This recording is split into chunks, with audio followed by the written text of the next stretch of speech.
سلام های دکتر سهراپور.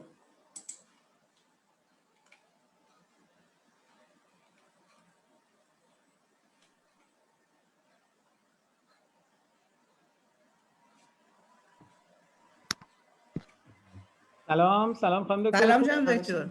سلام بر شما خانم دکتر عزیز. خب صدای منم پس اومد. بله. حال شما چطوره؟ خوبین؟ خیلی عالی. متشکرم استاد، ارادتمندم. قربان شما، متشکرم. سیگار چرا نیومده؟ صداتون باز است.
ببخشید آقای دکتر، سگار پیغام داده که میشه بدون من اول شروع کنید، چون من 10 دقیقه دیرتر میرسم که بیام به اصطلاح جوین بشم تو میتینگ.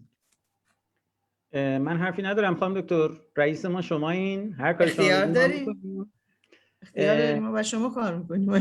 اختیار داریم. معرفی ایشون رو من میخوام از خود شما خواهش کنم ها، این کارو بکنید، زحمتشو میکشین یا اینکه من باید این کارو بکنم؟ اگر شما این کارو بکنید، چون چهره به اصطلاح من فرستاده بودم خدمتتون، درست میگم؟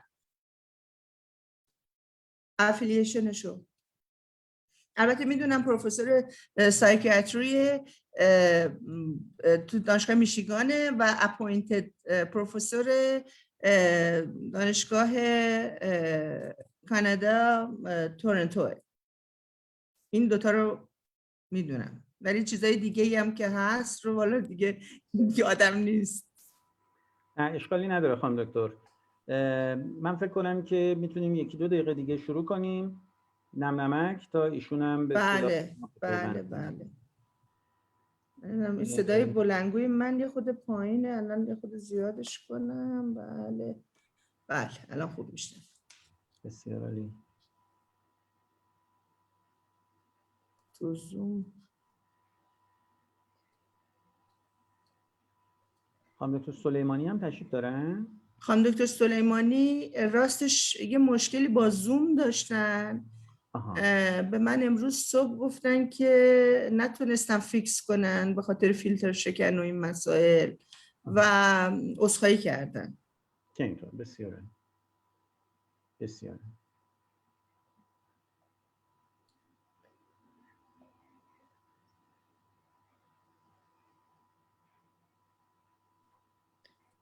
من نفر پارتیسیپان 29 تا درسته؟ 3 دقیقه دیگه صبر کنیم 4-5 دقیقه. آره یه خود دیرتر هم میتونیم شروع کنیم اون عجله. آره منم یعنی حالا طبق هر جوری که خانم دکتر بگن ما در واقع حاضرین تشریف دارن و شاید همین توضیح رو من یه بار دیگه با اجازه خانم دکتر شیرازی عرض کنم که چند لحظه دیگه ما این وبینار رو انشالله به زبان انگلیسی شروع میکنیم. علت این که الان ساعت از 4 1-2 دقیقه گذشته و هنوز شروع نکردیم این هست که مهمان عزیزمون آقای دکتر ساگار پریک خبر دادن و گفتن که حدود 10 دقیقه دیرتر به ما ملحق میشن. این باعث شد که ما یه خورده، حالا چون ایشون 10 دقیقه دیرتر میرسن ما یه 3-4 دقیقه اینجا دیرتر شروع کنیم که تا بیایم سلام و احوال پرسی کنیم و ایشونو معرفی بکنیم به جمع ما ملحق بشن. باز میخوام ببخشید من اینتراپ میدم، اگه میشه انگلیسی صحبت کنین چون برنامه لایو روی فیسبوک داره پخش میشه و ما روی فیسبوک مخاطب بین الملل داریم. حالا اگه اینجا تو اتاق مخاطب بین الملل نباشه اونجا خواهیم داشت. مرسی خانم صادقی، به روی چشم. Okay, thank you very much dear visitors. We are going to start in a couple of minutes. Dr. Sagar Parikh, our dearest guest, will join us in less than 10 minutes. It's an honor for me and my colleagues to be your guest here. We will start in 2-3 minutes from now.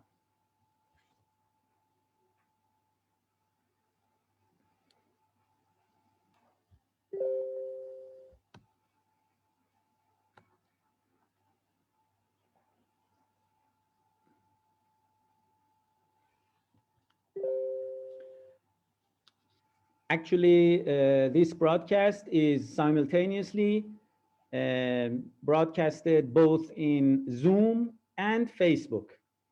So welcome to our guests in both platforms.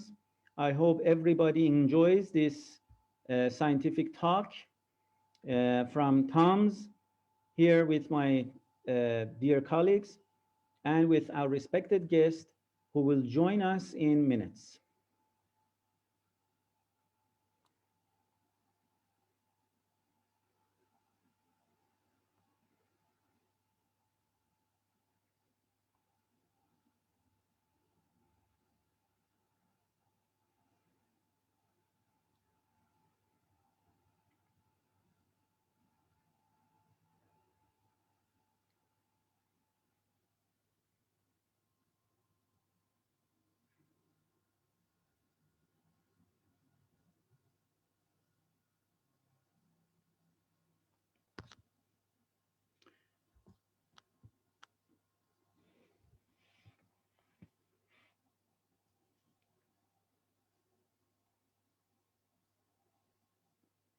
Okay.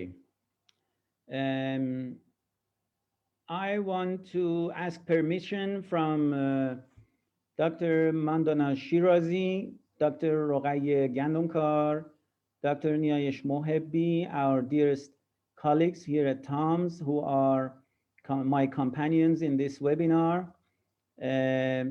Dr. Sagar Parikh, Our dear guest will join us in minutes. So I want to thank our dear guests here. I hope we will have a very useful talk and seminar, and we can have your questions at the end of the session. I am Amir Ali Sohrapur. I am the Vice Chancellor for Education at Tehran University of Medical Education. This is an honor for me to start this session.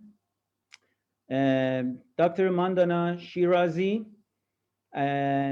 Associate Professor in Tehran University of Medical Sciences, will have a talk here. She has experience in the university CME as the director in the past. She is now a professor at our EDC Education Development Center here in TUMS. Dr. Rogaye Gandomkar has PhD in medical education. She is assistant professor at TUMS, and she is currently the head of medical education department in Medical University TUMS. Dr. Niayesh Mohebbi actually is a clinical pharmacist, assistant professor here at TUMS again. She is affiliated to our faculty of pharmacy.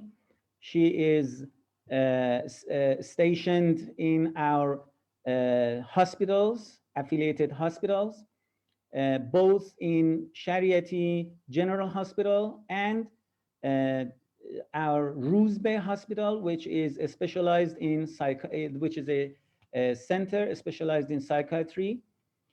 So I say hello and welcome to our guests here, our speakers here from TUMS.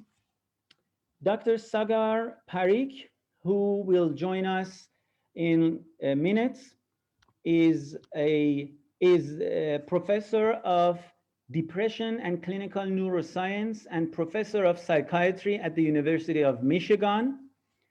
He is also adjunct professor of psychiatry at the University of Toronto. He is the author or editor of 2 books and over 150 peer-reviewed articles, book chapters, and has co-authored a CAN-MAT treatment guideline for depression and for bipolar disorders, which is the world's most cited mood disorder guideline. He holds research grants from multiple funding agencies, covering studies in clinical treatments in mood disorders, health services research, genetics, epidemiology, and educational research. Right now, Dr. Parikh serves as secretary of the International Society for Affective Disorders, and he is the co-head section of Affective Disorders, World Psychiatric Association, and also medical director of National Network for Depression Centers in the United States, and education chair of CAN-MAT, Canadian Network for Mood and Anxiety Treatments. He's the recipient of multiple awards for research, teaching, and service. I will handle the mic to my respected colleague, Dr. Mandana Shirazi, so that maybe she would have some opening and she would introduce us to this meeting. Today we are going to talk about how to deliver effective CPD, that stands for clinical personal development or continuous personal development during the pandemic, during the COVID pandemic.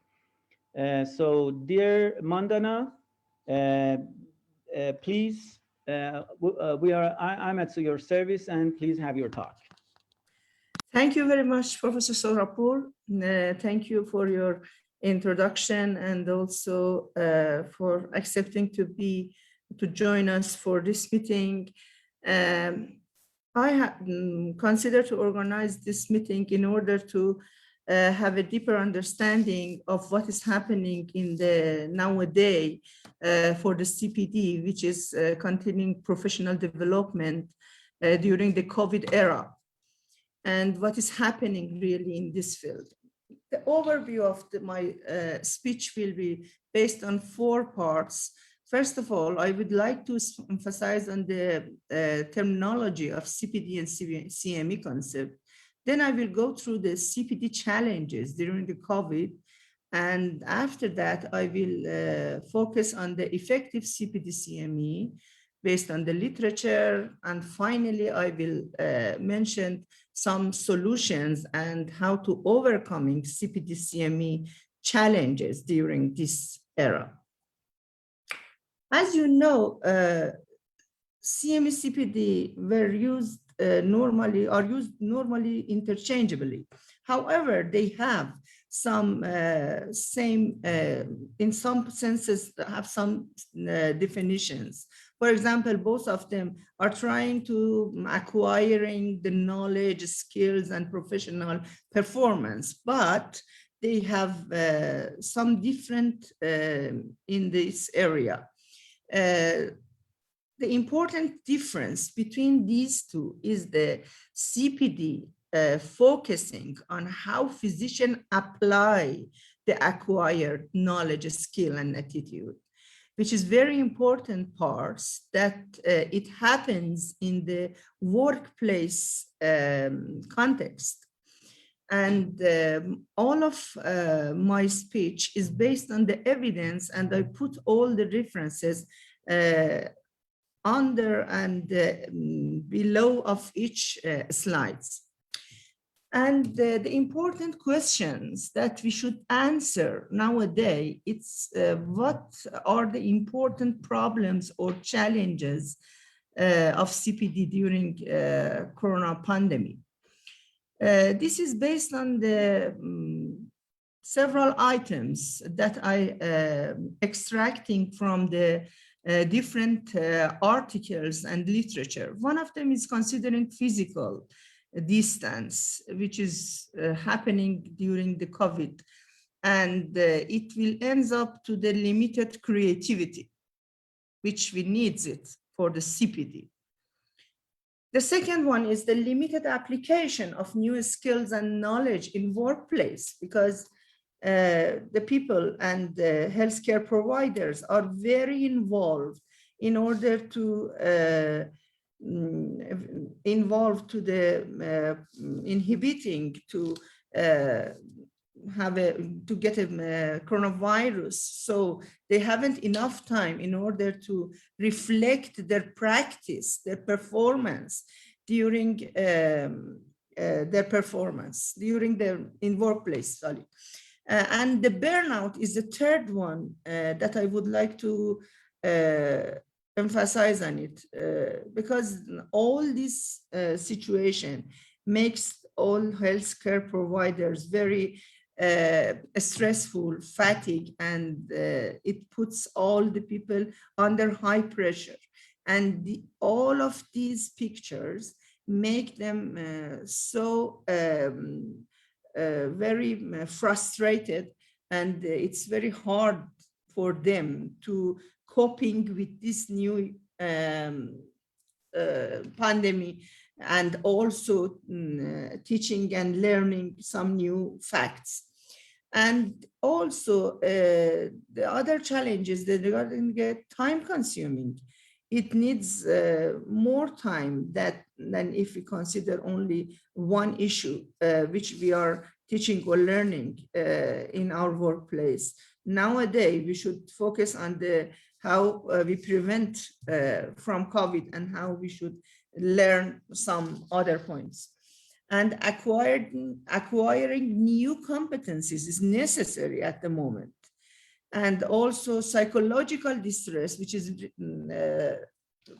related also to the burnout or Other text mentioned that is one of the important challenges that nowadays we encounter with this problem. And if we want to look at the Cpdcm, what is the effective Cpdcm?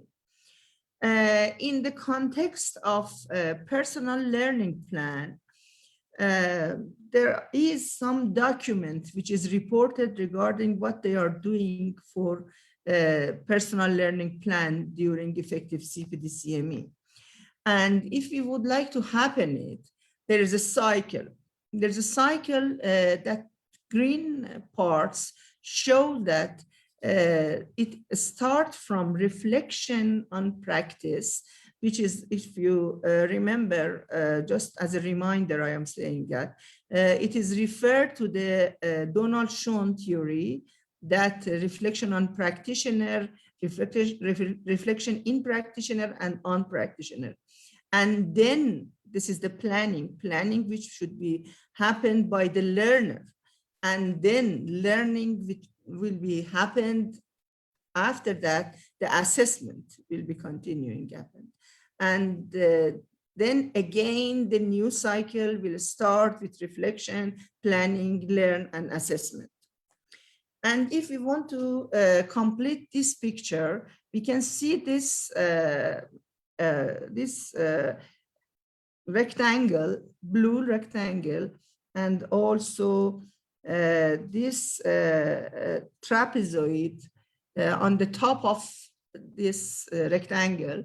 This trapezoid is consists of learning gap during effective Cpdcm.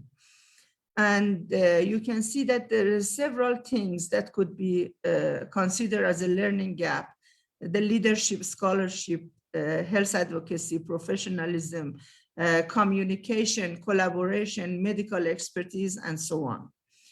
And all the people in this cycle will ask themselves at these stages in the reflection part, what will I learn in the workplace? And then for planning, they should ask themselves, how will I learn? And finally, in the assessment parts, they should answer to this question, how well have I learned? And these three questions is very important and also critical elements of Cpdcm. These critical elements are based on three important parts, which is quality assurance. It has mentioned here that it is regarding the quality improvement, and then control and regulation. So three important elements of critical elements of Cpdcm is quality assurance, quality improvement, and control and regulation. Each of these, in order to moving through these critical elements, for example, if we want to go through the reflection to plan, we should consider some points.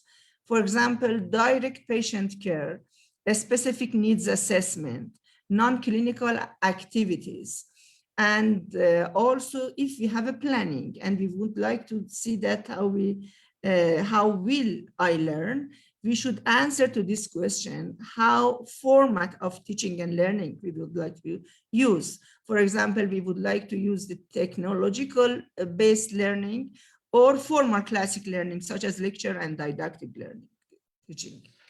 And then when we reach to the quality improvement in this area under the learn, and we would like to move to the assessment, we should consider accreditation, self-assessment, portfolio, peer review, certification, revalidation adults, and so on.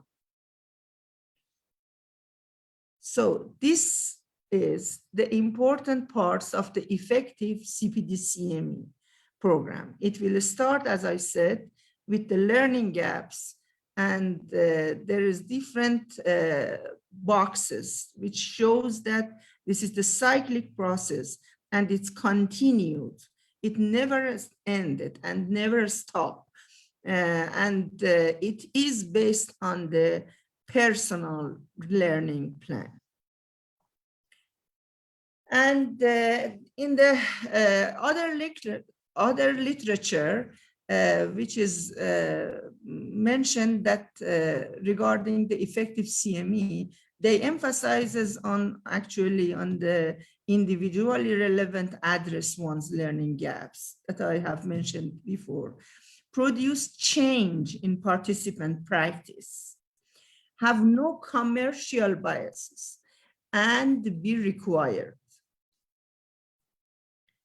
So all the challenges that we mentioned, we should find some solutions for these challenges.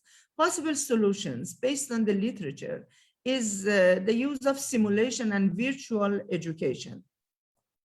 Teleconference, telemedicine, video conference for the physical, in order to overcoming to physical distance and actually social distance, and overcoming burnout by controlling stress, mindfulness, and so on. And using interactive educational methods, such as journal club.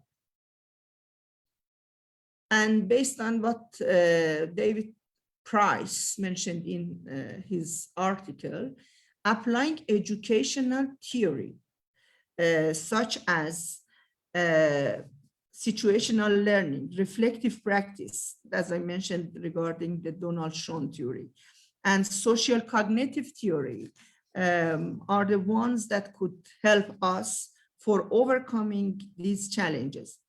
And considering change theory, because we are in the stage that we need to change some performance and also improve our capability. So stages of change theory and planned behavior are the samples of these change theory, and evidence of effective continuing medical education, which I can example that interactive teaching and learning, and also have a successful practice from past pandemic that in the community and also in the countries that they have encountered with the SARS, for example, it will assist clinicians and health system in order to encounter with the new pandemic, which is coronaviruses, in the educational parts.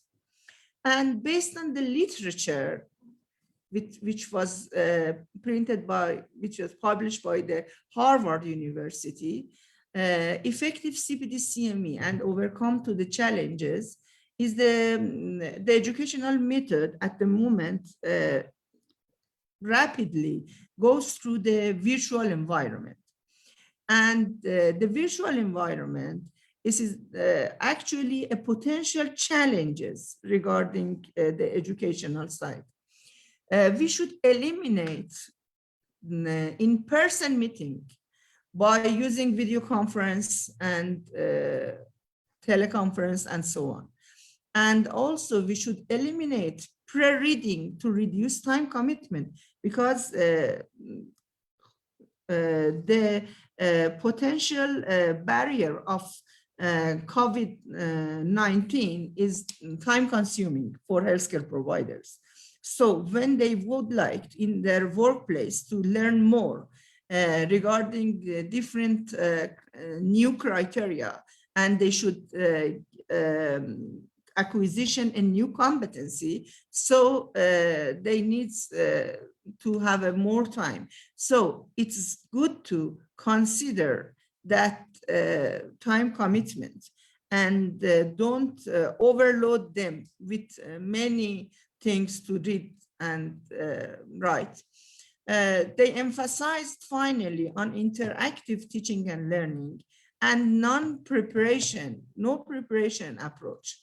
It means that they don't want that before educational meetings, the their participants read some, for example, printed material. They emphasize on these points because they consider that they haven't enough time, the participant, I mean. So the people, if they want to learn more, then the time is limited. So it's better that we don't explore their mind with different things. So it's better that don't consider different kinds of educational interactive, such as, for example, flipped classroom, which needs that before you read some things and then starting the class. Interactive techniques that they have mentioned in the published article is e-journal club, telemedicine, teleconference, and video conference. In summary, I would like to considering the challenges and some possible solution. If the challenges is considering physical and social distance, which ended to limited creativity and limited application of new skills, because we should consider the solutions simulation, I mean technological simulations, and use virtual reality and also augmented reality. And also virtual education by considering some interactive part like electronically journal club. And for the burnout, for overcoming the burnout, we should consider controlling stress and mindfulness and acquiring new competency. And then the teleconferencing, telemedicine, video conference could be helpful. Last but not least, I would like to emphasize and reveal that the educational format of our program in this session is based on the electronic journal club, which is suggested by Harvard University. And the content of the article is based on the video and teleconference, which is also emphasized by them. And all of these are in line with effective CPD and CME based on the literature. Thanks for your attention. And if you have any question, at the end of the session, I am at your service. Thank you very much. Okay, thank you very much, Dr. Shirazi, for the introduction and for the instructions you gave us regarding CME and CPD, what it is, how it should be shaped in the COVID pandemic, and the pillars or the main parts of an effective CPD program in the current pandemic, which everything is going virtual, and but the CPD thing is not stopped and it continues because education is always continuing. For the next part, Dr. Niayesh Mohebbi will give us a presentation of the article. She actually has 30 minutes in time. She will introduce and talk about the article titled Improving Psychiatric Medication Use through the Michigan e-psychopharmacology course for nurse practitioners, a pre-post follow-up study. After Dr. Mohebbi's talk, I hope we will have Dr. Sagar with us for a Q&A part with the help of Dr. Niayesh Mohebbi. After that, Dr. Sagar would have a presentation himself, and in the end part, there is a time more than half an hour for Q&As and questions and answers. We can take questions from the audience and the speakers would give the answers. And the last part is the wrap-up part that is done by Dr. Roghaiye Gandomkar. I'm sure she is writing notes about what the speakers are teaching us, and would have a short wrap-up of the talks for today. Dr. Niayesh Mohebbi, we are at your service. Thanks. Thank you very much. Ladies and gentlemen, honorable colleague, good afternoon for people that they're listening to us from Iran, and good day from the rest of the people all around the world. The article's topic is improving psychiatric medication use through the Michigan e-pharmacology course for nurse practitioners, a pre-post follow-up study. Fortunately, as I guess you all know, we are going to have Professor Sagar Hari with ourselves during this session. As you have heard, I am a clinical pharmacist. This article was published in December 2019. I mean, it was basically before COVID, but I would like to open up the session with my own experience from the COVID-19 situation. That when I was teaching, I had different group of audiences. I was teaching to undergrad students in medical school, in pharmacy school, postgraduates, I mean residents in different departments like clinical pharmacy, psychiatry, neurology, surgeries, and different departments. And then fellowships, basically most of them in for example, psychosexuals, neuropsychiatric fellowships, and also CME education programs, since I'm also the scientific director of Clinical Pharmacy Association. That was very challenging because I didn't have that much of experience, and I didn't know how to do this during the electronic basis. I mean, LMSs or simultaneous educations. It was a big of challenge. So this article was very good for me because it goes through this topic. I mean, try to have some hypotheses, examine them, I mean, put them into the experience, and then standardize some points for us to have a better education, I mean, in online system and by internet. Okay, we will start reviewing the article. For sure, the article have introduction, description, methods, and implications, limitations, discussions, and at the end we will have a critical appraisal.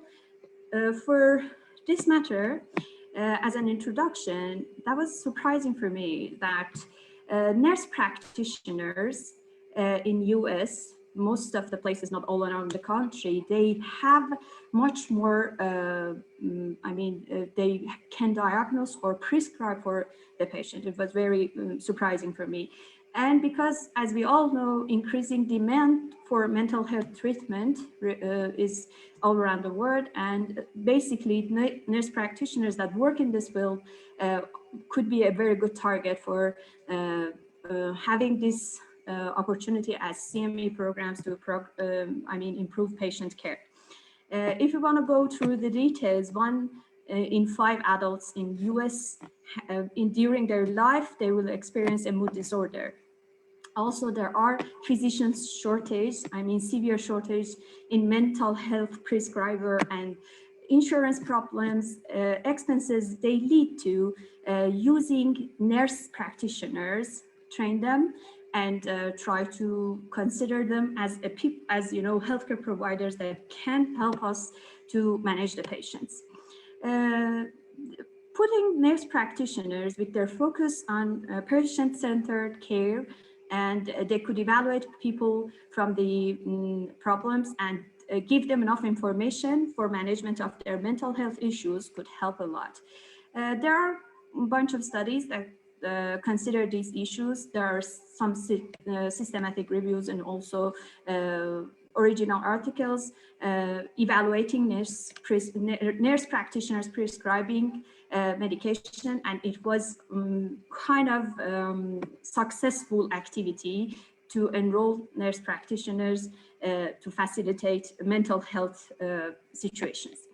The studies shows basically consumer satisfactions, that they were satisfied with nurse practitioners as also with physicians.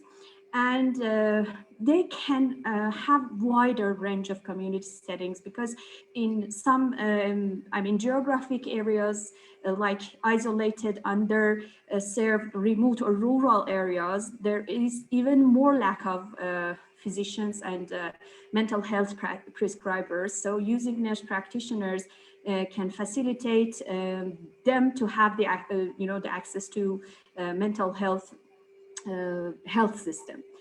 Their visit usually showed in the study that have more health education. The counseling service was okay, and it was one of the other good points that the studies showed for nurse practitioners in psychiatry.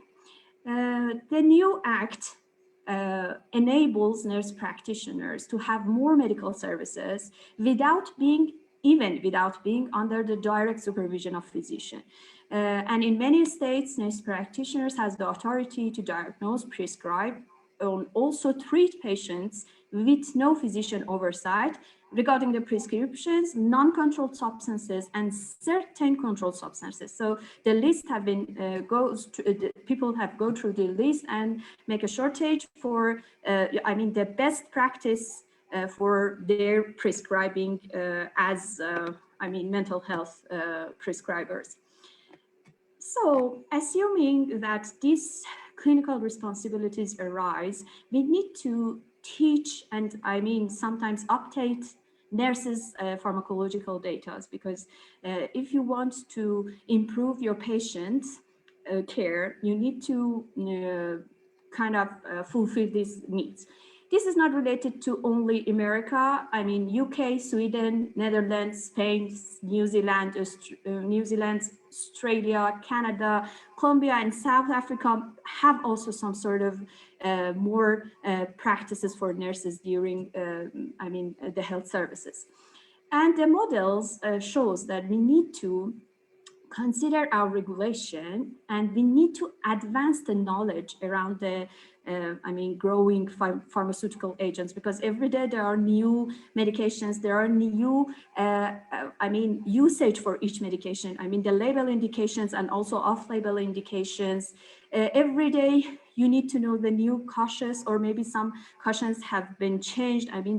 The drug informations are very vast, and we need to put all of them in as very good and brief packages for education. You need to teach monitoring parameters, adverse events, and guidelines, and these data need, a huge situation for a practitioner over this situation. Okay, given these facts, we know that we need to have a program to emphasize on these data.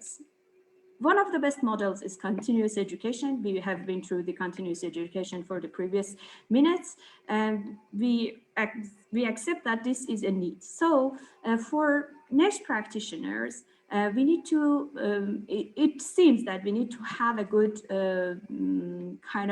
CMEs and educational packages for having the best medical education as their drug information. So basically in psychopharmacology, that this is our topic of the sessions, we are evaluating a kind of internet-based education for nurse practitioners.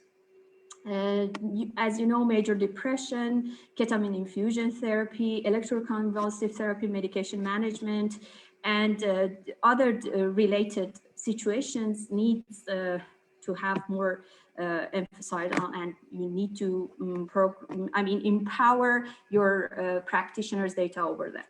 Okay. Majority of available training pharmacology courses are in person. There were actually during the COVID situation, majority doesn't exist anymore. But at that time, I'm really happy that we are also having Professor Sagar over here, that at that time he was thinking about it, their team was thinking about it, and we have good evidences even before the COVID-19 situation. We know that despite the pressing need, that all these educations regarding psychopharmacology seems very essential because of the difficulty, like time that most of the times nurse practitioners are working so long. They need to be with their families. They have some responsibilities to do, the finances, the fatigues, and these are very important barriers that can't let them to have qualitative education. We know that in Iran and in most of the countries and in US, CME education grades are necessary. So they need to have 25 CE hours to to be considered nurse practitioners that can work around. And educations are, the grades needs to be evaluated in 5 years, and they will have, they can continue their practice by these participating in these hours as educations. So beside that, it seems there is some problems. We need availability, we need convenience, that some solution to spread geographically, that the people in low-income areas, remote areas can also participate in these programs. One of the options seems to be a course that can be attended via internet. You can use technology to consider, to participate and to share data with each other. It seems a rational idea. I'm going to tell in some minutes that there was first a pilot study with video conferences, and then it seems a good idea. And this article, this original research were done after that. As we know, need assessment seems a serious point in this field. So interdisciplinary team from a psychiatric nurse practitioner, a psychiatric pharmacist, a psychiatrist, and also public health specialists gather together and think about the knowledge and the data of psychopharmacology that is needed for those practitioners. And the title of the course was Improving Psychiatric Medication Use, the Michigan e-Pharmacology course for nurse practitioners. And there was a 6-step approach online curriculum development for medical education. The population that are served in this course were nurse practitioners who acquired knowledge for their practice. They think that this is essential for their practice, or in their current or their future patients, it could be a positive effect. When the instructor was designed a course that is fully online, and there was a curricula for follow-up of the situation to check that if the course, the video conferences were successful. And they designed that based on the video conferences that was as pilots. The previous course, the pilot one, was a very good evidence, a preliminary evidence that shows that online live longitudinal course seems to be a good way to present psychopharmacology. It could be acceptable, effective for both learners and teachers. I'm going to go through the teacher's course after the talk, that what was my point of view during this COVID-19 online education system, and we will discuss that with all of you afterwards. Okay, the aim was increasing, the confidence, fidelity, capacity of nurse practitioners to prescribe psychiatric medications. They need to be fully feel competent to do this and have confidence on their data. Enhancing the continuing professional development of nurse practitioners, improve patient safety by emphasizing on the monitoring and the data that are seriously important to be remembered for the practice of psychopharmacology, enhancing the Department of Psychiatrics experience with technology-assisted training, and also further advances to field's experience with e-learning approach. These were the main goals. And for If you want to know what was the video conferences, the platform was Blue Jeans Technology. You can see that it's an audio video content sharing conference service. That was available, I mean, currently available free of charge for faculty members and staffs of that university, I mean, the Michigan University. So it seems like cost-effective, flexible, and national and international access was also both available. The technology offers access to a lot of endpoints like room teleconferences, services, laptops, tablets, smartphones. So we could handle the situation easily based on different endpoints. High resolution video conferencing was also possible. High resolution content sharing was also possible, and real-time video sharing was also possible. So it seems like a very feasible way to have these conferences. And also they can archive the data. I mean, they can record, download, and store all the data. So the archival situation was also positive.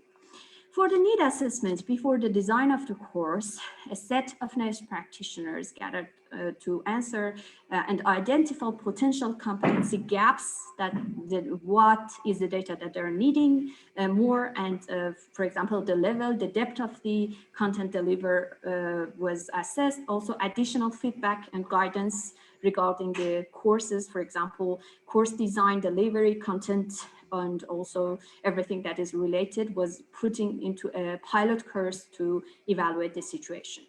Regarding the recruitment, internal recruitment was distributing course information on email-based list from the university. I mean, the University of Michigan Advanced Nurse Practitioners. The external recruitment was based on a contact with a College of Nursing in Michigan, that advertising with the states and international nursing and advanced practice nursing organization. And that was completely agreeable based on the CE rules. That was a standard way to recruit people, and people can attend these sessions with the registration fee of $50 for the course. The course was, I mean, they had 6 sessions. All the sessions were based on the needs. I mean, for the topic of each 6 session, there was a, need assessment, and then they were decided. Each session was a 2-hour event. The 2-hour was the first hour was a data sharing, drug information lecture, a theoretical session at the beginning, first hour, and the second hour was case-based discussion. The cases were from the nurse practitioners and also the facilitator. During the session, you had 2 speakers. These 2, teachers or speakers was from a team that one was from the 3 faculty moderators and one from the 4 faculty experts. And there was a nurse practitioner as the facilitator in each session. So there was also a facilitator. During the sessions, the cases were come to the session from this nurse practitioner as the facilitator, or the audiences, the nurse practitioners that are attending into the session as the participants. This 6 education was during a 2.5 months. So the period of, I'm not sure that was it 2 weekly or what, but all the 6 sessions have been provided during a 2.5 months for, as the situations. 6 major psychiatric disorder was covered. Each session from those 6 was one of this topic: depression, GAD, social phobia, bipolar disorder, OCD, PTSD, along with some other situations. They were put into the, decision The key medication treatments and situations were discussed. For example, regarding the data, the level of evidence of the data have been provided, tips on initiation, monitoring, tapering of the medication, combination pharmacotherapy that could be beneficial, relevant laboratory test and monitoring parameters, side effects, I mean the basic, I guess the common side effects of medication and the important side effects, and also the key drug interactions were considered. Participant could ask questions orally via live chat or also the typing, so it was possible for them to share their ideas or questions during the panel. If you want to go through the method more clearly, there was Dixon, regarding the evaluation methodology, Dixon's method was the base. There are 4 stages: degree of satisfaction, competency, and performance, and also healthcare outcome are the 4 levels. During this article, the 3 first levels were examined. We're describing how they were considered. For the consideration, I will describe how they follow the patients. That was questionnaire-based assessment, and the first 3 Dixons of the 4 level were evaluated during this course. Okay, so perception, opinion data, knowledge skill data for the competency, and also clinical performance and process data were asked by questionnaire from the participant. Before the start of the course, all the participants that were registered sent a demographic survey and a 20-item pretest from the knowledge part regarding the psychopharmacology. Then, after each session, there was a 15-item of satisfaction questionnaire that administered. It was the 5-point Likert scale from 1, that is strongly disagree, to 5 strongly agree, as we have in satisfaction questionnaire. And the third one was the participant were asked about to complete the post-test evaluation as gaining of the knowledge regarding the data that they evaluated, they have gained from the courses. The competency of psychopharmacology should be evaluated by this step, actually.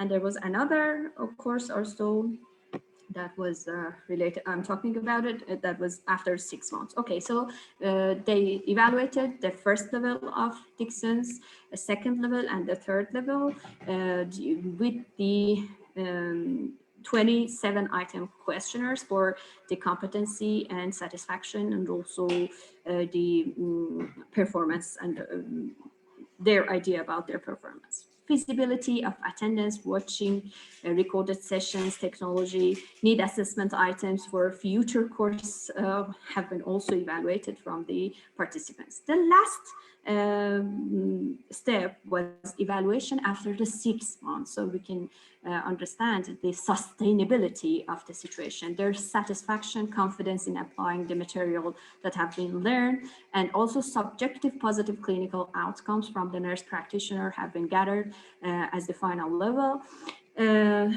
So the study did not fit definition of heal. I mean that there was no need for having, involvement, registration for approval, because there was no intervention or, the need for go through that regulation that have been mentioned in the article. Okay.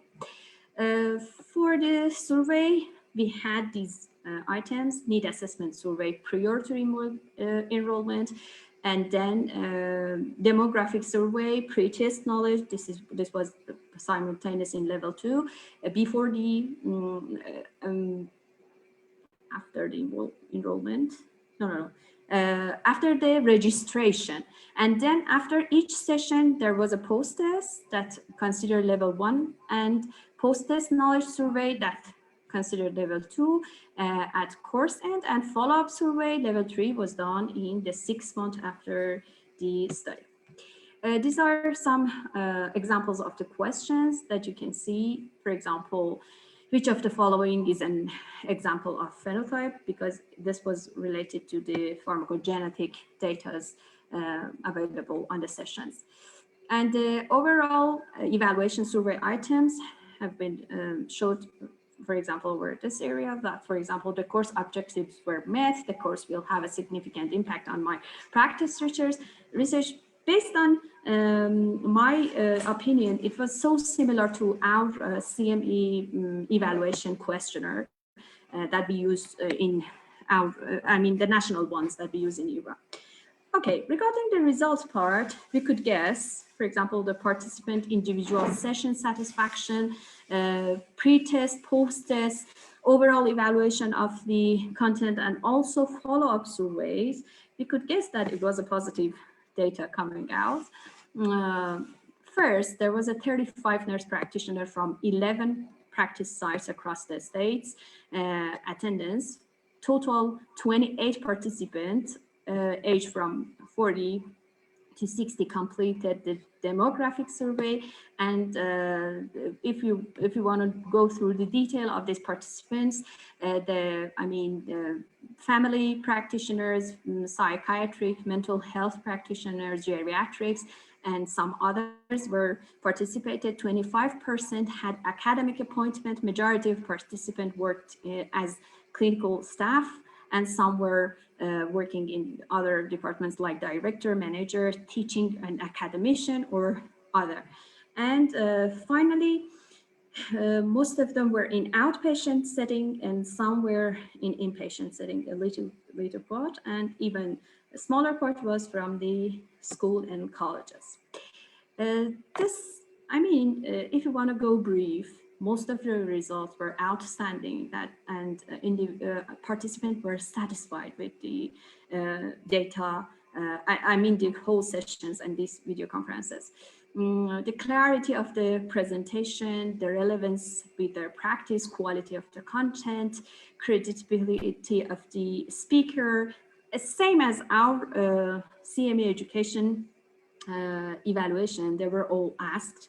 The opportunity to ask questions and participating in discussion, avoidance of bias, they were all asked from the participant. Overall, the course participants rated most of the sessions, the major depression, the bipolar disorder, GAD, OCD, PTSD, drug interaction session, and also pharmacogenetics, they were all above 4.5 basically. So they were satisfied with the most 4.9. So the satisfaction seems satisfactory. Regarding the pre-post-test comparison, because of the lack of the time, I'm just telling that there was a jump in their knowledge.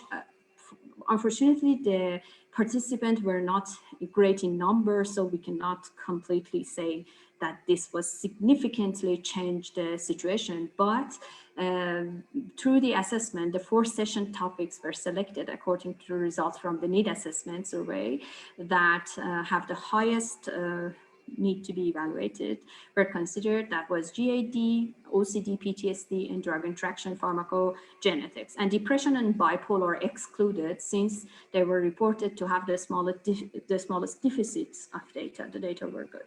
And then there was a difference. The correct answers was more in 60% of the questions, and the accuracy was 2 of 20 of knowledge questions, and there were responded less accurately on 6 of those 20 questions, 30% of questions following the course. So it seems that there was a progress in accuracy of answering the questions, the knowledge questions.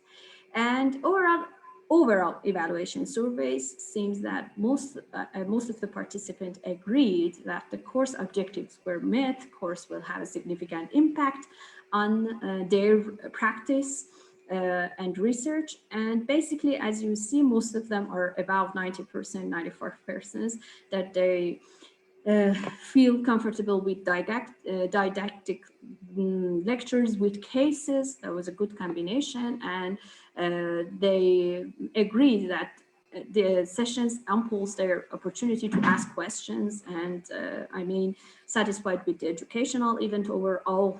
Most of the people, I mean, 21 from 22 were satisfied from the event, and all the participants except one feel that the web format tool is easy to use and it can be used for these educations.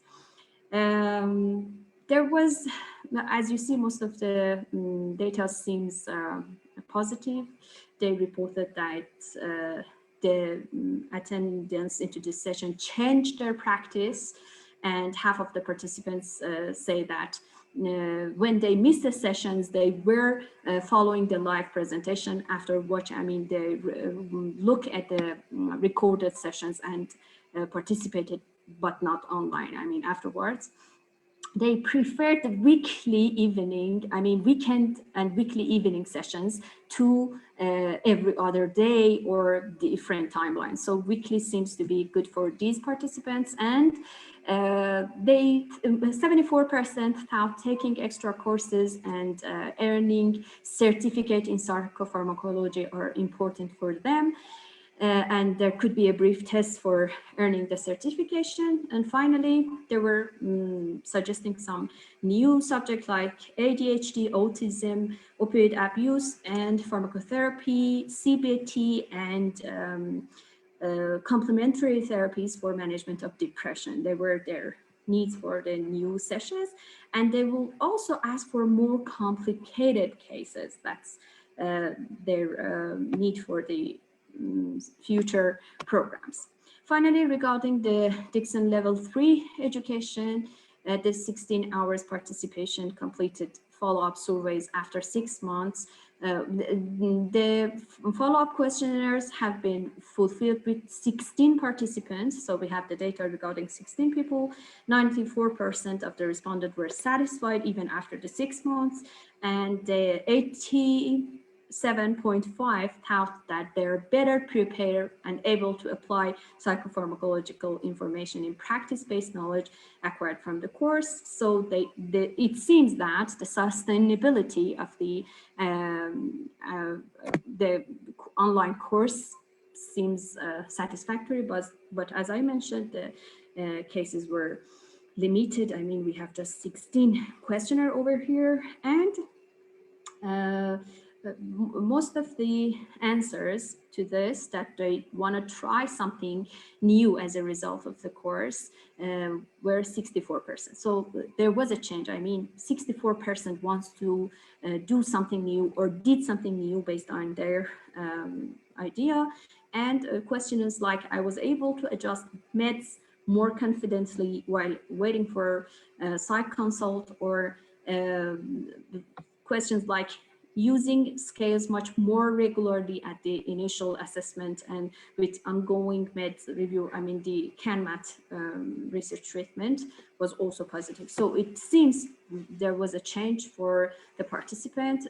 Other questions like, I have more confidence in my decision making, and this translates to my recommendation to patients, seems also positive. That's, I mean, the all data shows that they feel more confident, and competency of the health practitioner leads to better health outcome. It seems that it could leads to better outcome.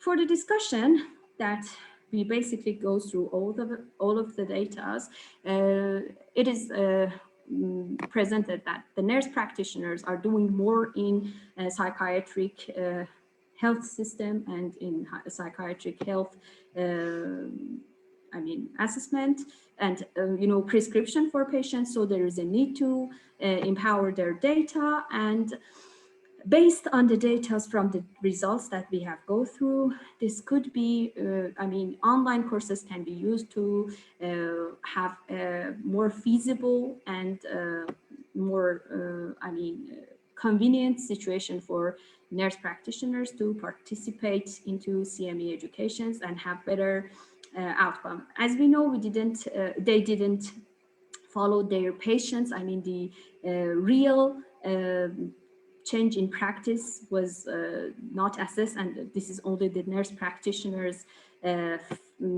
answers that we judged about them. But it was, I guess we're going to discuss about the appraisal of this article and see how much it could help us for this situation. The limitation is going around the limit, I mean the limited sample size, because the number of participants were not that much.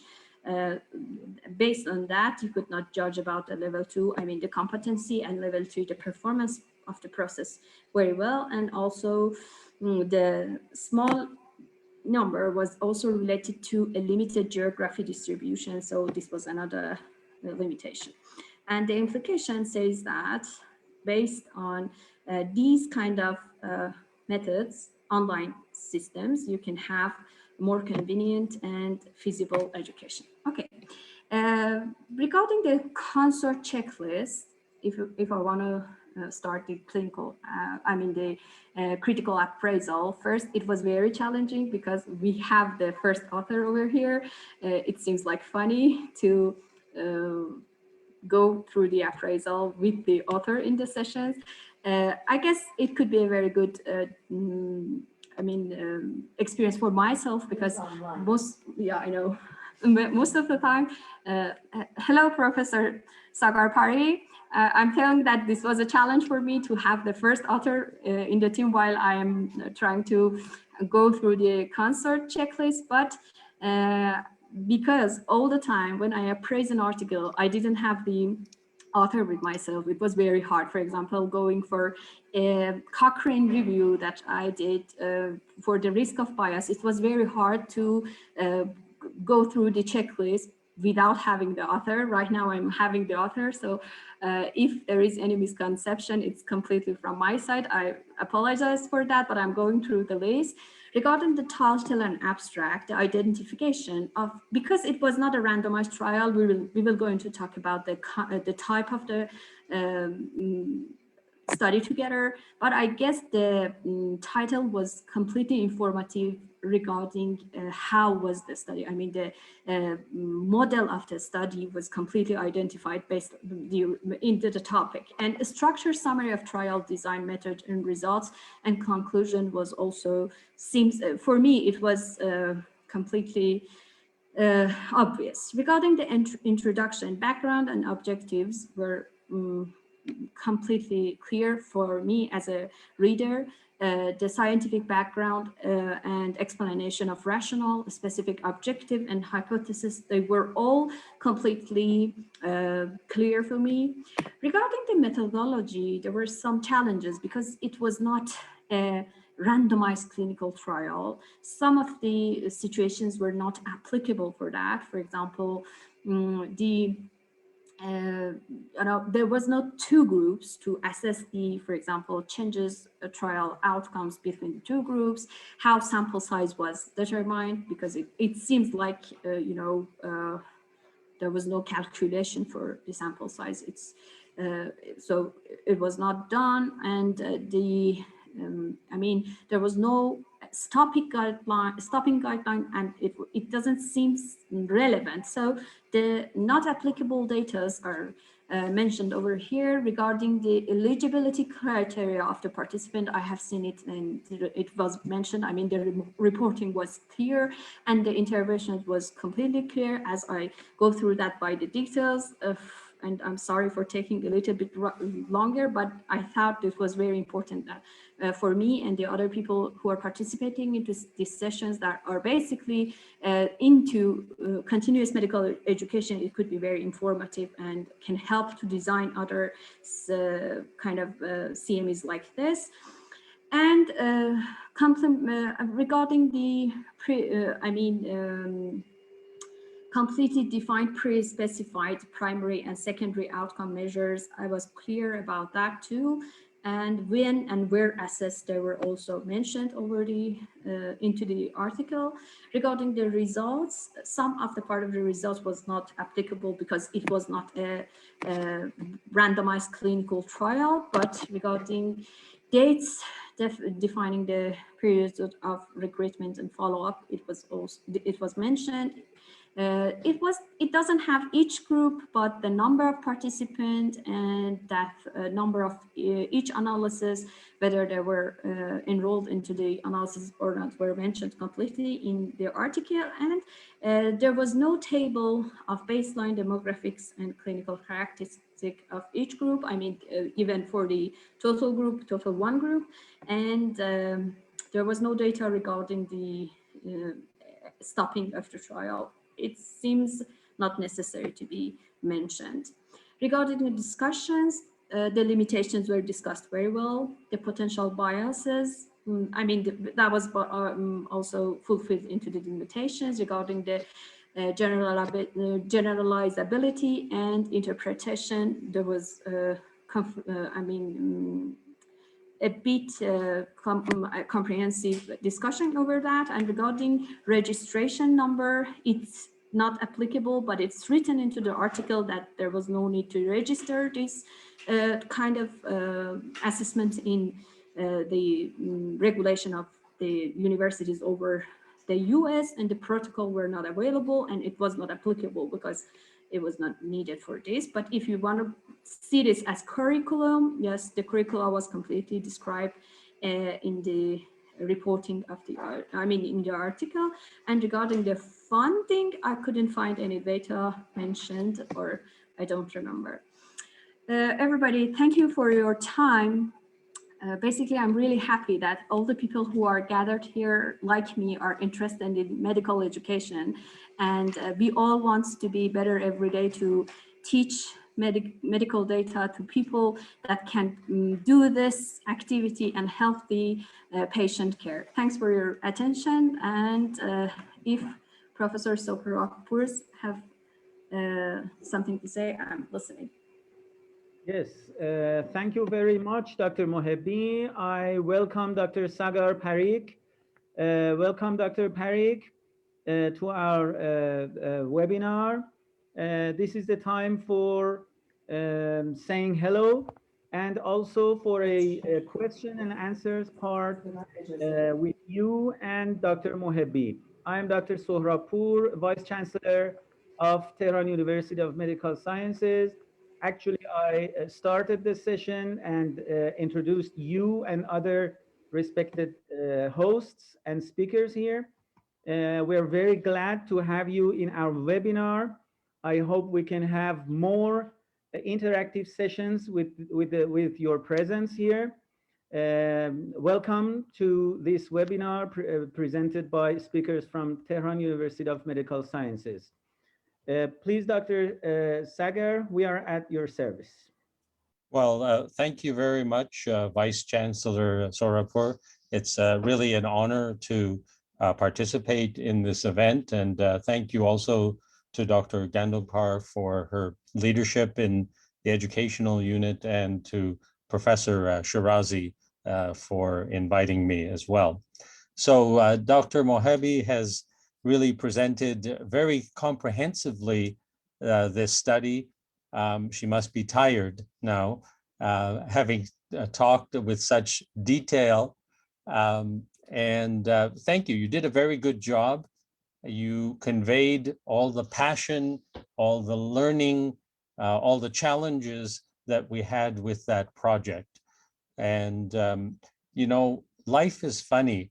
When we did this research, we didn't think online learning would be very popular.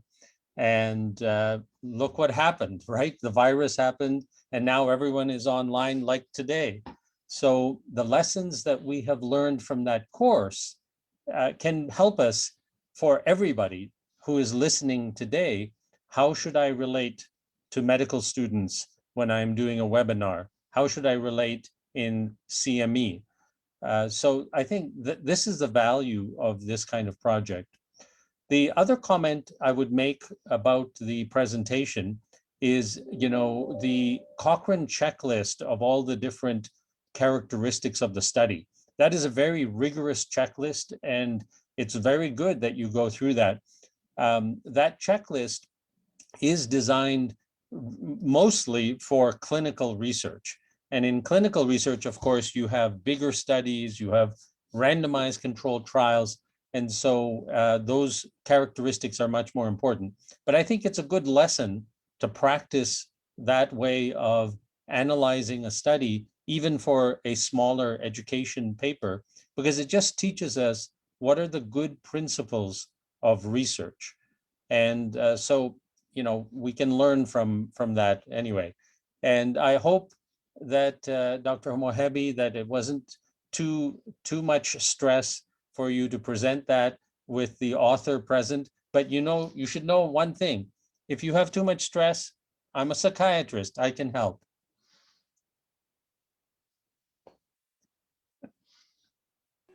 Okay. Shall I open up your microphone? Excuse me, shall I ask a question, Sagar? Sure. I would like to add that it's correct that this is the checklist for the clinical research, but sometimes we use it also in for apprising the educational article as well. And I would like to add and say to Dr. Mohebi that this research, as well as I understanding, it is the quasi-experimental design research, because this is one group just, and we can understand that the number of participants in educational research is few. So we consider this issue and put it in the quasi-experimental research. But regarding the type of quasi-experimental research, I think that it is the interrupted time series of research, because your assessment in after part take place for 2 times during 6 months. Am I correct? Yes, yeah, that's a good summary. Yes, I just want to add this in order to. Well, maybe I can say something else about research. So Yeah. What do we do with research? You know, we want research to be helpful in how we work with patients. Now, what do we do with one patient at a time? We see how they are, we give them some treatment, and then we see them again. So that's pre and post. And that's what this study was. It was pre and post. It was, we started with some students, we did some intervention, and then we saw what happened to them. So when we think about the rigor of research, yes, randomized controlled trials are the highest, but pre-post is still evidence. It's lower evidence, but it's still evidence. So that's one thing. The second thing is, when you're doing any kind of research or treatment, do you have an idea, a hypothesis, a plan? And so that is an important thing that makes it research. Do you have some idea of how you should do things? And then you follow that plan, and then you see how it worked. So I think in educational research, we usually cannot do randomized control trials. We don't have that size. Although Dr. Shirazi is very famous for having done a very large randomized control trial of general practitioners in Iran. It's and your modesty. That's a very famous study.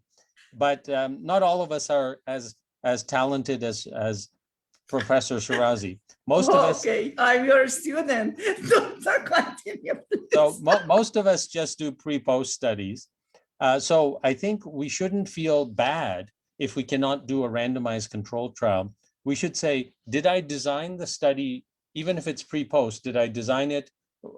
Did I plan it well? And did I plan the evaluation well? And then did I chase my students to make sure they filled out their forms to complete the evaluation? That's really important. Thank you, Sagar, but I'm ashamed because I'm your student, and you know this, that I learned many things, especially regarding the change behavior, and I never forget what I learned from you. Thank you. Very nice. Thank you. Dr. Mohebi, we can have your talk or your questions maybe, huh? Yeah. Thank you very much. Again, I'm saying hello to our prestigious guest. I'm really happy that you were satisfied with the presentation of the article. I have a couple of questions, and I would like to take the opportunity of being the presenter of the article to be the first person who divides the questions. Regarding the need assessment method, because I have the problem, what was your methodology? I mean, there was a discussion or there was some sending questionnaire, or I didn't get this situation. Could you please clarify the exact method of need assessment before the deciding for the topics and the depth of the data? Okay, so whenever you're planning an educational course, you should do three things for needs assessment. The first thing is you look to see if there are any articles already published about gaps in education or problems that students have. So you know what the literature says about the educational problem. That's the first thing. The second is you should say, who are my students going to be? And you should get a survey. And that survey doesn't have to be very large. Sometimes, 10, 20 people will give you a survey. If you have the chance, and we did have the chance to send it out to a large email list and get maybe 30, 40, 50 responses, of course, more responses are better. The need survey should be made very simple and not too long. Simple questions, 1 to 3 or 1 to 5 answers so that they can just tick, tick, tick. And the need survey should say, what do you want to learn and how do you want to learn if you're planning an education course. But then the final thing is you should have a couple of people in your planning committee for the event who are in the same profession as your students. So it should not be only the teachers. If it's undergraduate students, you should have an undergraduate student on your planning committee. So when you say, what if we do this, you can turn to the person who is the student in your planning committee and say, would you go there? Would you do this? Would you like this? So it's very important either to have on the planning committee, or you just have a couple of other people that you can phone up and ask them who could be students in the class. What do you think about this topic or this method? So 3 things: find out the gap in the educational literature, do a survey, and have a student in your planning committee. Thank you very much. So you sent emails and then have a group discussion, if I get clear. Okay, the other question is, based on your experience, what is the best time for a electronic session? I mean, for myself, the major problem is I don't know, is there anybody at the laptop or not? I try to ask different questions, name the people, like people in the list, for example, say, Elaha Akbarian, thanks for your comments, something like that, or ask something. And when they say, I will discuss something about that. But honestly, I'm not sure about the length of a proper session. Regarding the lectures in the university, they say that basically the most it would be 50 minutes that you have your students' attention with yourself. And so you need to do something, make a joke or put an exercise or do something that they get back to the class. For the online session, what is your idea? What is the best time for each session? Yes, so the first thing is you especially for CME, you ask the people who are going to sign up for the course what time and what day. So here, Wednesday evening, for some reason, many practitioners like to take Wednesday afternoon or off, or they are more free on Wednesday evening. So, and for some people, they like Saturday morning. So we usually offer CME programs Wednesday in the evening or Saturday in the morning. And so each culture, each group of students will have their own preference. So you find out what is the right time. Number 2, no online program should be more than 3 hours total. And if you can do a little shorter than 3 hours, that's fine. you should also have breaks. Like you're right, 40, 50 minutes, no one can sit and stare at the screen for very long. So what we do, even when we do the 2-hour sessions, we have a 10-minute break right in the middle.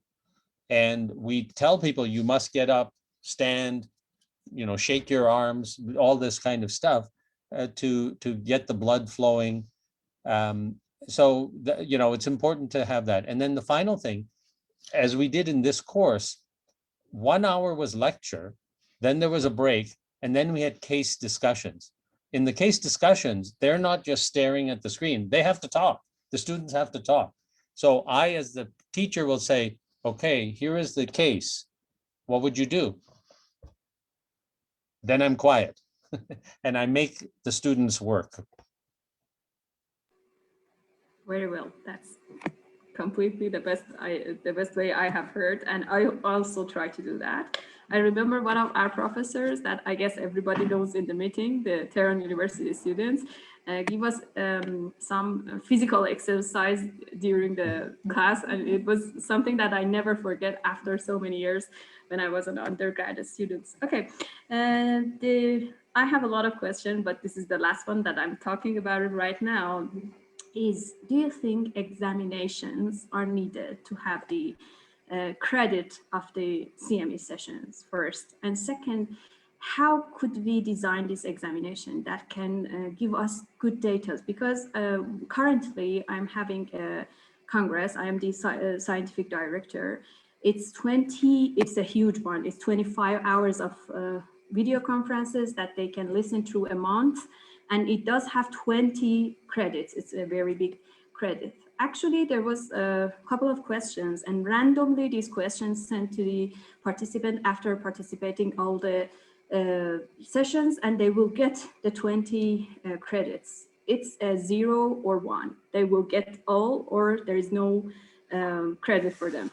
And I understand, basically, they have some groups and they share the questions together. And after I don't know, yes, some kind of cheating. I don't want to say that regarding my colleagues, but it's something like that. And some of the people asked me, what is the answer of this question? I said, come on. Today, I didn't help, to date, I didn't help anybody through the questions because I couldn't help them all. If I could, I would do that because I want them all to have the justice and have the same opportunity. But I guess the examination is a very important situation for, how we can have a reliable exam, and should we have or not for CME programs? Do you think that the examination is needed or not? And that is my last question, I promise. Yeah, no, I don't think exams are needed in CME courses, but I have a suggestion. So the reason I say that is all our life, when we're young, we're students and we suffer the torture of many exams, right? When we graduate, give me a break, okay? Let me have some enjoyment. I'm here to learn. I'm here to learn something I can use in my practice. And so let me have the respect that you don't force me to write questions or exam questions for every CME event. Now, you might say it's okay once every 5 years if you have to get a certificate that you're still certified as a doctor or a nurse or whatever. There's some exam once every 5 years. Yes, that's okay. But after a CME event, no. What I think is good is near the end of the teaching hour or lecture, there are many popular game shows on television. And in the game show, they will show like Jeopardy. I don't know if you've ever seen this American show Jeopardy. They ask questions and they have 3 people who are supposed to answer, but you enjoy watching and trying to guess the answer yourself. So what I think the teacher should do near the end of a CME is say, I'm going to do a public exam. I'm going to ask the question. I'm going to give you 30 seconds or 15 seconds to think about it. And then I'll say, anybody, what answer? A, B, C, whatever. And then they say, this is the answer. And they explain why it's the answer. And then they go on to the next question. So that catches people's attention without making them stressed. So they can have fun thinking, what was the answer to that question?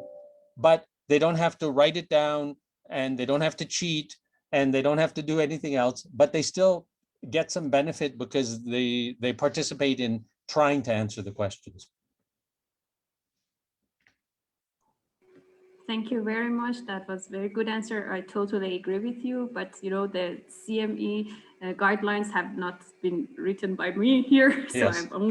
I'm only the, you know, the responsible person. Thank you. I guess there was a question in the audience, dear Amir, but I guess during this timeline, right now we are going to have a presentation, a small presentation from Dr. Sagar, and I will get back to you, Amir, after his presentation. So, dear Sagar, you may share your screen and start your session. Thank you very much. Okay, just give me a second while I get that going.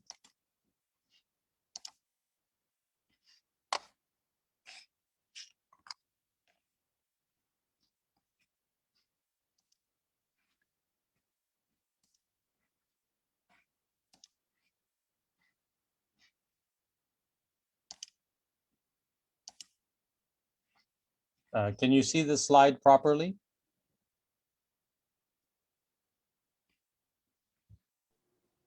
Yes. Yes, yes. Okay.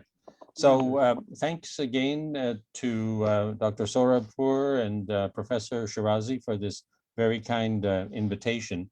I'm going to give you a very short explanation of a very similar course to the one that Dr. Mohebi presented. This course that I am showing you was before the course that we did for the nurses. So we started off with saying, can we do a video conference course for psychiatrists? This is the publication. It came out in a journal known as Academic Psychiatry, and it was published in 2019. So today's session, what we're going to talk about in the next 15 minutes or so, are to, again, cover what are the problems with in-person or live CME, identify ways in which we can use video conferencing to teach psychopharmacology, and finally, what did we learn? What are the lessons learned from the project of creating this course? Now, we're very fortunate that some of this has already been covered by Dr. Shirazi at the beginning in terms of the challenges of COVID and, you know, what it has done to education. So like I said before, we didn't know that video conferencing and online programs were going to become popular. But we decided to do this course a few years ago. Now, when we think about why we need a course in psychopharmacology, and this is, psychopharmacology is just a long word for saying medications that we use for psychiatric illnesses. Why we need a course in this is that when you're a doctor, always new medicines are coming out, and even old medicines get used in new ways. So if there's a steady stream of new knowledge about new medicines and new ways to use old medicines, you've got to keep up. You have to learn more. So that's why we need to provide more education in this. Unfortunately, all of us are busy, and you know, we all feel pressure as practitioners. Keep up to date, make sure you're practicing good medicine and so on. But you know, life happens, we have families, we have other responsibilities, and we have many patients. So we're all busy. And so we have to think, how can I get more education and still live my life, look after my family, and see all my patients? How can I spend time to learn? So that's a challenge. And then the final challenge, and this was more of a challenge before COVID, was, of course, all of us have learned how to teach and how to be a student in a classroom. We're used to sitting in a classroom, listening to the teacher. And we didn't know at the time we first planned the course, how will it be just for, not only for the students, but even for the teachers to teach online. So it's a new experience for many of us to be just staring at a camera, and I don't see the faces of my students. And it's weird. And so we have to adapt as teachers, and students have to adapt as well to this online format. So the challenges of going to a traditional CME course were already covered in Dr. Shirazi's presentation. But to summarize, first of all, traveling to a live event sometimes is expensive, sometimes you have to go far away, and of course it takes us away from our job, it takes us away from our patients. So that's one challenge. A second challenge is, you know, our patients need us. And if we're busy getting education, that's good. We're going to treat our patients better. But that means we're not at home in our office to see the actual patients. And then the final problem is more of a theoretical educational problem. And I liked how Dr. Shirazi talked about educational theories of how we learn and how that should determine how we study and prepare. Now, most CME events are 1 or 2 day or half-day events. So you go, you learn something, and that's it. You don't see that teacher again. And that's a problem because we all know that the first time you learn something, that doesn't mean that it's easy for you to use it in your practice. In an ideal world, you would learn something, go try it on a few patients, see how it works, and then come back and talk to the teacher. Hey, I tried that new medicine, I tried that new operation, but here's the problem I had. How do you handle this when the patient does this? That's the kind of coaching or supervision that you would like from a professor that you don't get at a normal conference. So that's a problem of traditional CME. Now, on top of all this is a big problem that people don't know what they don't know. So if you're very good at something, you have some idea of, oh, gee, I'm pretty good at this, but I lack some knowledge. But the problem is the people who lack the most knowledge, they don't even know what they don't know. And this is very true of doctors. Doctors really can't tell, am I really up to date? Am I very good at this? Or am I not so good? Doctors are not very good judges of what they know or don't know about a treatment area. And the people who know the least also are the worst judges. You know, they think, oh no, my knowledge of how to treat depression is fine. Well, maybe it's not. And the people who are the worst at treating depression, they're also the worst at guessing or knowing that they need more education in depression. So one way to get around this problem that doctors don't know their own errors is that they need to have a chance to apply the knowledge, find out that they're not doing it right, come back and talk to the teacher, and then they can make some more changes. So seeing a professor once is not enough. It's good to have some coaching and coming back and forth from the practice, trying to apply the knowledge, and then getting more advice when you run into problems. So this is the other way of looking at the model that Dr. Shirazi presented. You start off with the very top here, knowing your practice. Okay, I treat patients with depression, but a lot of them aren't getting better. So that means there's a problem. What's the problem in my practice? My patients, the treatments are not working very well. Is that true? Well, let me make sure that's true. I'll do a practice assessment. That means I'll look at my charts for maybe 5 or 10 patients with depression, see how they did. Before I was just having an impression, but I can systematically assess my own practice and say, wow, out of the last 10 patients I treated with depression, 5 could not handle the medicine and only 3 got really well. I guess I better go for some CME to figure out how to do a better job of treating depression. So that's a model of how to know that you need more education in an area. And that is based on the theories of the researcher Daniel Shawn, who Dr. Shirazi presented on. So here's our solution. Number one, this is a solution to the problems of CME, the problems of education in general. Design a course that handles these problems. So first of all, make the course online. So it doesn't take any time to travel to the course. It doesn't take much money, but there's no money for travel at least. Because it's online, it's easy to record so that maybe the doctor is busy one session, But if it's all recorded, they can come back and watch it later that day or some other day. So that's very important.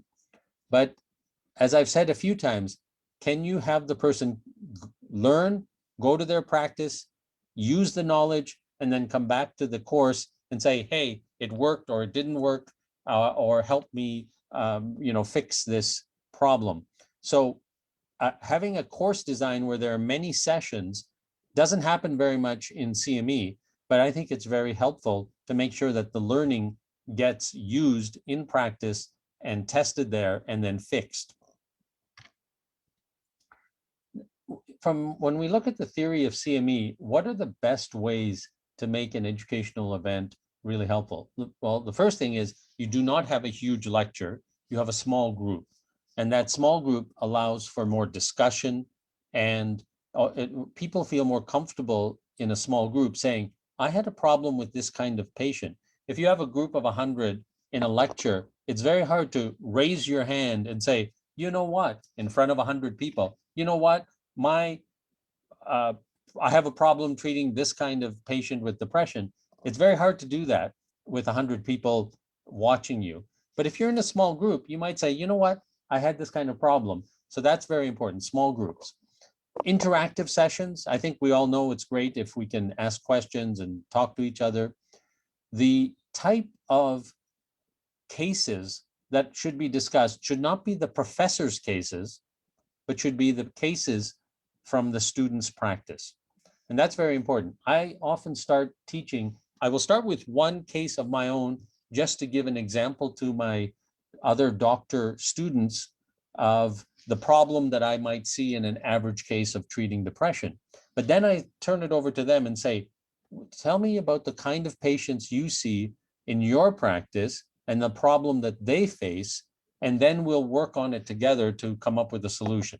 So the cases should be based on the practitioner, not on the professor. And we've already said the final point here that you should have multiple sessions so you can, teach the patient, the student can practice that knowledge in their own, with their own patients, and then come back and talk about it. So how did we do this very first course, the course on psychopharmacology for psychiatrists online? So I'm now going to walk you through, much like Dr. Mohebi did, with this other course that we did a few years ago now. So first of all, we used an online platform, and you heard a bit about it already from Dr. Mohebi. It was called Blue Jeans, but it's actually very similar to Zoom. And so that was the first thing. We used a good platform, just like I think you'll agree, Zoom is a pretty good platform. Secondly, we used a format of once a week classes for 6 weeks. And each class was about 2 hours long with a break. And the first hour was a lecture, and the second hour was the case discussion. And we made sure that we always had 2 teachers, and both teachers were in the room, so to speak, or on the platform at the same time, so that one would lecture and the other would be a facilitator, and sometimes would interrupt the lecturer saying, could you clarify that point? Or they might present a case and so on. So it was using a team of teachers to make it good. The interesting thing, and the way to make sure that we covered the practice of the patient, of the student, is after the first class, we explained the format, and then in the second class, a week later, we said, okay, last week we talked about, let's say, we talked about one type of medicine. In the week since our last class, has anyone tried this medicine in their practice? Oh, you tried it? Did it work out? What happened? In that way, we get a chance to test the knowledge that we taught last week with the students. And we do that every class, so that maybe by the 4th class or the 5th class, by then, people have started using some of the new medicines that we have talked about. So then they can say, a few weeks ago, you talked about this new medicine. I finally tried it on somebody 3 days ago, and they threw up or they had some other problem. How do you handle that side effect? And that's that kind of learning of, they learned something in the course, they tested it with patients in their practice, They had a problem and they brought it back to the course for further advice. So our psychopharmacology course for psychiatrists was actually designed for psychiatrists, but actually many people were interested. So we got some family doctors, a couple of nurse practitioners, a pharmacist, involved. We deliberately kept it small group. So we had wanted 20 people. We got 19 who signed up. And to evaluate the outcome of it, we administered a series of questionnaires that were similar to the ones that Dr. Mohebi covered. And at the end of the course, 13 out of 19 participants, or 68%, completed the evaluation. Dr. Mohebi can give us advice on whether 13 out of 19 is good or bad or okay, according to Cochrane. You can tell us later. So you heard a little bit about Dixon's outcomes of CME. This is just saying, how do we evaluate a course on different levels? So the first level is satisfaction. Do you like the course? Do you like, and in this case, because we were also testing, do you like the platform? Do you like the technology? Remember, we were doing this before online teaching was very common. The second level is some kind of competence measure of the student. Ideally, or an example of that would be like a multiple choice question to see if they actually learned a fact in the course. A third level, according to Dixon, is did the practitioner take the knowledge and change their behavior? Did they prescribe a new medicine, for instance? Did they use a new rating scale? Did they examine the patient in a different way if you were teaching the doctor how to examine patients? And finally, level 4 is, did the patients get better? So if I teach patients how to, if I teach students how to treat depression better, it would be very nice to know that not only the students learned something and they could do well in a multiple choice test, but actually that their patients got better. And that's something that actually Dr. Shirazi was able to do in her randomized controlled trial of teaching general practitioners how to treat depression. It's very rare to be able to do level 4 because it's very hard to do this kind of research, to actually examine the patients of doctors who come for your courses. But these are the 4 levels of Dixon. So in the first level, we wanted to examine the technology. And what we found is that of the people who responded to our survey, just over half liked the online platform. But we also asked that of the faculty, because we were not used to talking to cameras. We were not used to teaching online. We had 5 faculty members, and all 5 said, hey, it was okay. I'd never done it before, but it was okay. And 2 of them actually said, hey, this is really good. I want to do this a lot. So they were happy with the platform, how to ask questions, how to use the camera, and so on. In terms of the content of the course, 85% of the students said that we met the objectives of the course, and 92% of them said, you know, this course was very good or excellent. That's nice, but this is only level 1. It's just satisfaction. What about level 2, competence measures? Did they learn facts? Well, we didn't give them any multiple choice questions, but what we did ask them is, how much did you learn on each topic? Do you think you learned something? And 77% say, I learned a lot on depression. 85% said, I learned a lot on bipolar disorder. We had a number of other conditions, mostly anxiety conditions. There, people said, I didn't learn as much, but 40 to 60% said they learned a fair bit on those other conditions. Level 3, did the practitioners change what they were doing? Well, what we found is that we asked them to provide examples. What is an example of a medicine that you never prescribed before the course that you started using because you heard about it in the course? And the other thing we taught are treatment guidelines. This was a big part of our course. We said, if you want to treat a psychiatric condition, see if there is a good treatment guideline and follow that. And we actually taught some of those guidelines. So in terms of how the practitioners changed their behavior, number one, they started prescribing new medicine. And number two, they started using the treatment guideline, which most of them had not followed and were not even aware of before. So what about level 4, changes in patient outcome? Did the patients improve their health?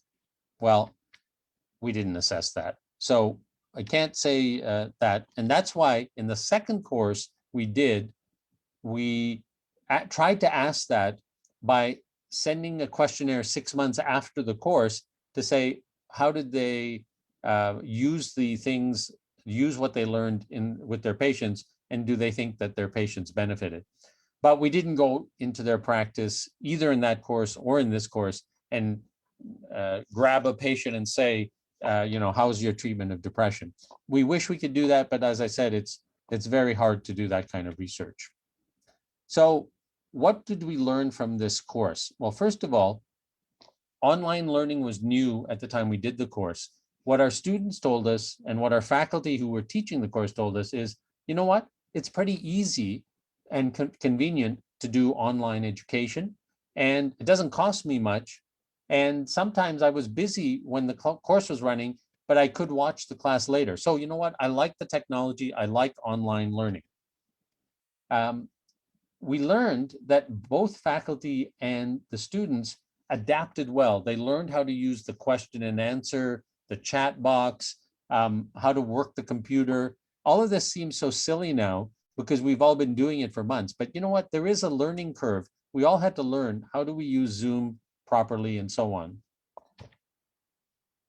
We didn't expect to have a wide variety of people. We thought this was a course for psychiatrists, but when we sent out the flyer, the advertising for the course, family doctors, nurses, pharmacists, they were interested. So what we learned is that when you bring together a group with different types of students, they actually work well together. And even in the case discussions, they were not shy or embarrassed to say, I had trouble with this kind of patient.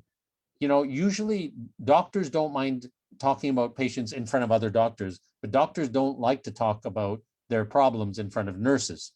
And nurses don't like to talk about their problems in front of doctors and things like that. But in this course, because it was a small group, because they came week after week and they became a little bit friendly, they were comfortable sharing their problems in front of the whole group. And finally, we used basic high principles of education in CME to design the course, you know. So we had the 1 hour lecture, we had the 1 hour case discussion, we had multiple sessions. So we really tried to follow good CME practice. So with that, I'm going to stop. If you have questions, please do ask me. You can also email me. My email is there. And I will, I've sent my slides to the conference organizers. And if you want to share those slides with the participants to this webinar, you are welcome to do so. Thank you very much.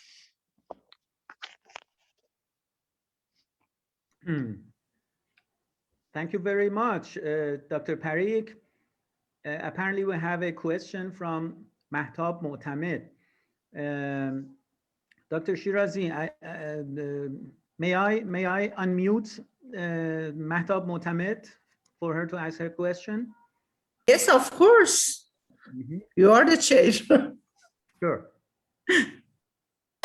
Mahtab Motamed, I think we can hear you. Hello, can you hear me? Yes. Thank you so much, Dr. Parry. This is Mahtab Motamed. I'm working as a faculty of psychiatry in Ruzba Hospital in Tehran University of Medical Science. I really like your presentation. Thank you really very much for your interesting ideas. the question that I have is that, what really interests me was that you have, as you said, you had only one target group, which were psychiatrists, but many other groups attended the courses, like family members and family doctors, and also nursing practitioners. I just want to know that you said that the attitude was somehow similar in these three groups, but I just want to know that was there any difference in these different group in in Dixon levels, for example, for example, changing in behavior in prescription. Was that different in nurse practitioners, in family practitioners, and also in psychiatrists or not? And by the way, I have another question, which is, I think, somehow unrelated to this specific issue, and is that how do you define that which group of medication can your nurse practitioners prescribe? Because this is somehow a new term for us in Iran. We don't have any kind of nurse practitioners here. Thank you so much. Okay, so the nurse practitioners here, they have to go through an additional degree and also like an internship. And so they have more training than regular nurses. They are trained much more than a regular nurse. And the kinds of questions and practices that they will have will be a little bit different, but not very different from a family doctor. And the family doctor will be, of course, different than the psychiatrist. So let's have a very simple example. Lithium is an old medicine and a very good medicine for several different things in psychiatry. All psychiatrists are very familiar with lithium. Everybody has heard of lithium, but most family doctors and nurse practitioners don't like to use lithium because it's weird. It's a different kind of medicine. It's not a simple SSRI or something. So in general, we found that family doctors and nurse practitioners don't like to prescribe lithium. So when we talked about lithium in the course, those family doctors and nurses learned how to use lithium. The psychiatrists, they were relaxed. They weren't paying much attention because they already knew how to prescribe lithium. So in that way, there were different either medicines or tools that some practitioners were totally new to. And so they paid a lot of attention during that part of the class, and the psychiatrists might not be listening that carefully. But then there were other classes, mainly on drug interactions. We had one class that was entirely on how one medicine affects another medicine. And everybody needs to know more about how medicines interact. So even the psychiatrists were awake during that class, and everybody paid attention and tried to learn from that. Mm-hmm. Thank you so much, Dr. Parry. That was really good for me. Thank you so much. Okay, thank you. We can take more questions from the audience. Everybody, if there's a question, can raise hands and we can unmute them. If there are no questions, we can go on to any more questions. All right. Dr. Sohrapur, if I'm right, there was a person, and Mr. Amir, that I asked him to ask his question after the session. I don't know, can he ask his question currently or not? Maybe he doesn't have the situation right now. I can see his name there, but I'm not if he's awake or Present. I told you.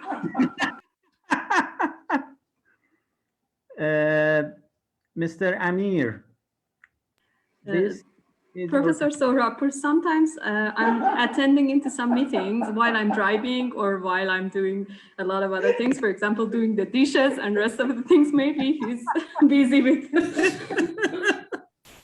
That's fine. Dr. Sohrabpur, there is some questions in the chat box too. I think if we can, yeah. For example, the last one is, for example, we know about CAP, knowledge, attitudes, and practice in health promotions. Is this point different? Leila. Yeah. I'm not sure if I get it right. Maybe she points to some code. Huh? No. I don't know. Yeah, I don't know if they want to compare that CAP with Dixon levels of evaluation. I'm not sure actually. Yeah, you're right. Maybe that's the point. Yeah. Maybe Dr. Parikh can elaborate. Yes, I haven't. I think the reality of the world is that every profession uses different words for the same type of model, So I think, as you said, Dr. Sohrabpur, you think that this is like the Dixon levels. I suspect that people who are experts in health promotion, they say you should test the knowledge and the attitudes and then the practice, and these are the different levels, and that very much is just like the Dixon level. So I think it is the same thing. Yeah, thank you so much. Dr. Gandumkar, maybe you can maybe you can have a summary and go through the topics covered today. Yeah. And actually, I personally enjoyed very much from the discussions here. I should thank Dr. Parikh for the very interesting topics he just presented. We had great questions from Niayesh Mohebbi and great answers from Dr. Parikh. We have a center for CME in the university, a rather active one. We have above 100 programs a year in different disciplines throughout the year. And actually, maybe half of them were online before COVID. And now maybe all are put on online platforms. I learned a lot today, and I hope we can apply many of things we just learned into our programs. And it was a very good opportunity for me to be introduced to you and be acquainted to you. Thank you very much, Dr. Parikh. Dr. Gandumkar, up to you. Yes, thank you. Hello again, everyone. I would like to thank Professor Parikh for his nice presentations and discussions, and also my colleagues and their contributions to the sessions. Dr. Mohebbi presentations, Dr. Shirazi presentation, and also discussions of the Dr. Sohrabpur. Well, I think we talked about the CPD, the concept of the CPD and its challenges during pre-COVID and also COVID pandemic era. And Dr. Shirazi presented some solutions for that challenges. And obviously the virtual technology is inevitable at this time. But if we want to have an effective CPD during that time and using virtual platforms and technology, it seems that we should consider some design elements, for example, some design model that Dr. Parrott used in their article. They use 6 model of developing program development, educational program development, and we should also consider the evaluation of the interventions. But besides these things that we discussed about that, I would like to talk about some interesting things that were mentioned during the sessions. I think Dr. Parrott talked about the need assessment methods that they use, and I think it was interesting because he summarized the method very well, and these were literature review and using surveys to reveal the competencies that participants should acquire during the course. And the last things was expert panel for need assessment and having some participant, I mean people similar to participants, future participant in the need assessment. And I think it would be a very helpful thing for our students that they are in this session. And another important thing that is related to journal club, and I think it's very important, it was that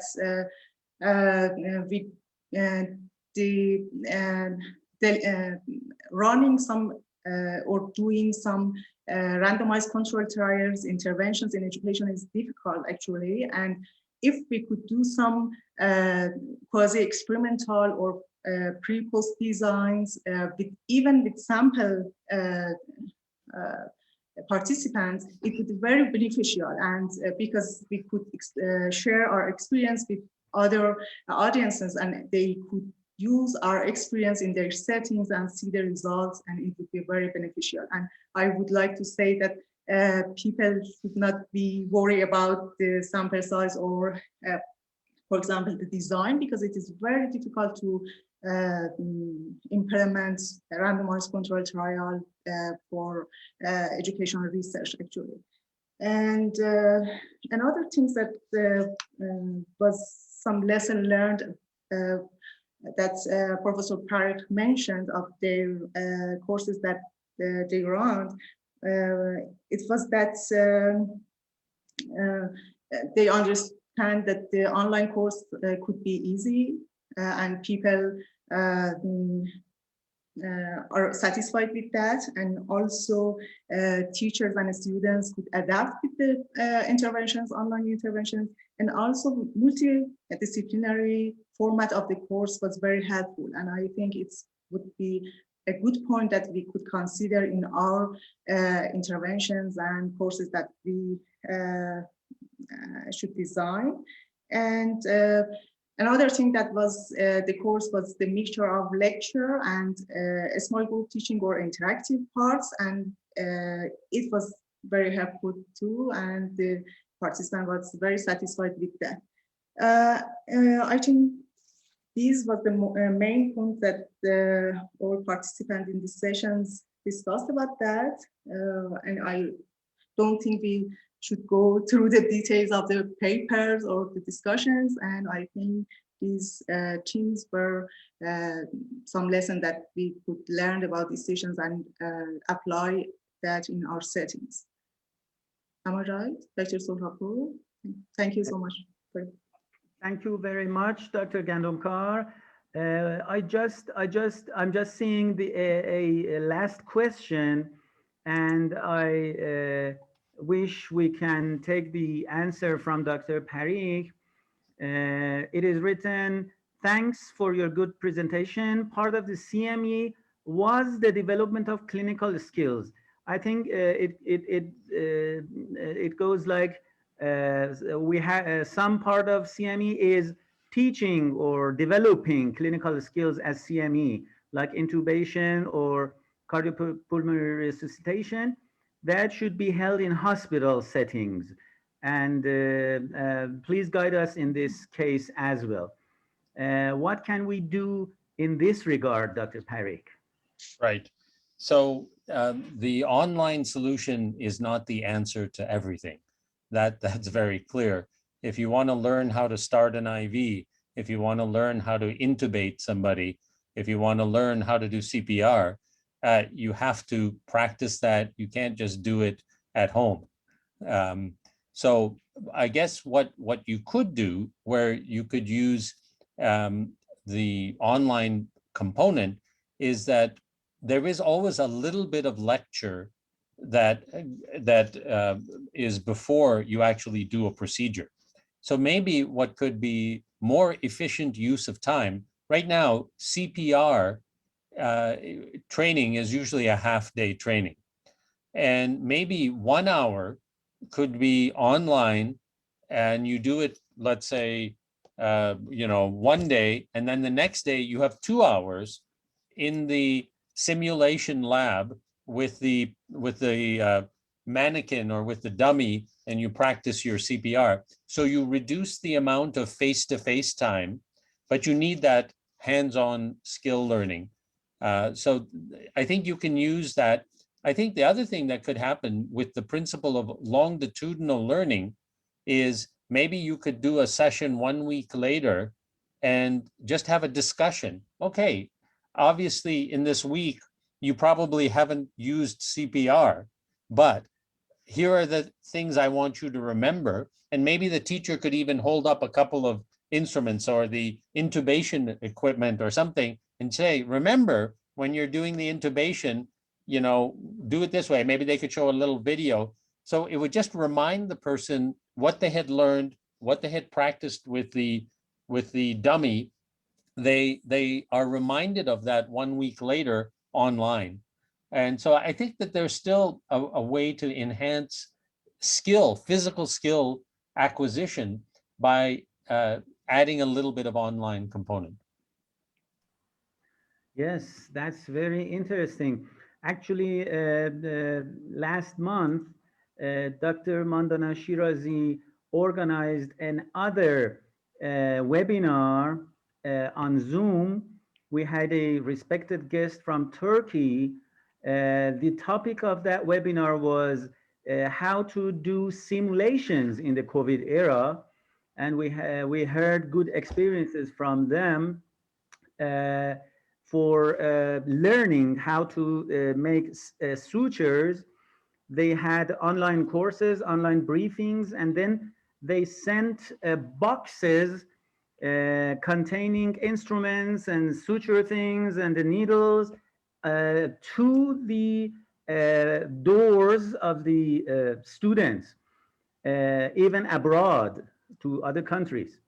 Of course, that was one single experience, a rather costly one, but then they did or supervised doing things hands-on remotely. So that's some kind of experiential or experimental kind of thing, but apparently hands-on skills should be learned hands-on.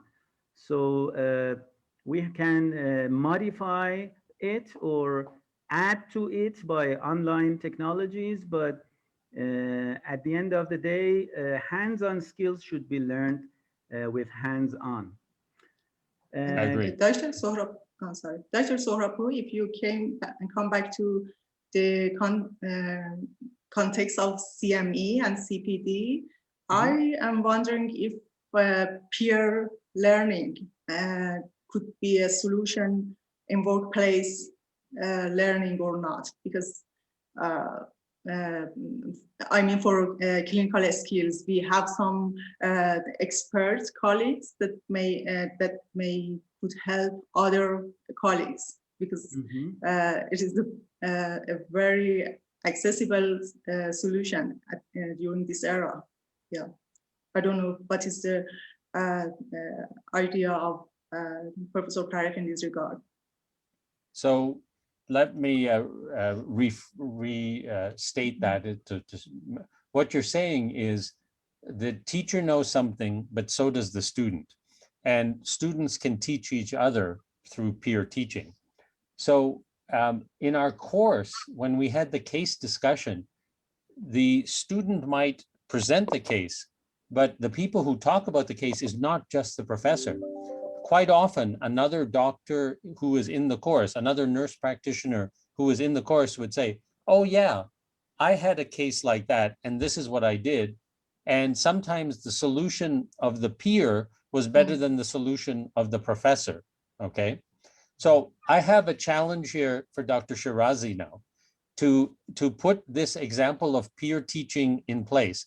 Many of the people, I understand that many of the audience may also be faculty members and are teaching on Zoom. So what I think Dr. Shirazi should do is have a class where she doesn't teach people how to teach on Zoom. She asks all the professors, what are the best ways you found? What are the tips you found? What are your secrets to being a better teacher on Zoom? And let everybody in that group share all their best tips. That is peer-to-peer teaching. And it's also less work for you, Dr. Shirazi, because you can come sit back and be the facilitator and let the other people do the hard work of teaching each other. Yes, and I would like to also add one thing that one of the theses of our PhD student is related to the managing depression by a general practitioner, but the intervention will be based on the use of peer education and psychiatry education. I mean, GP as a teacher. Yes. We will use it in this project.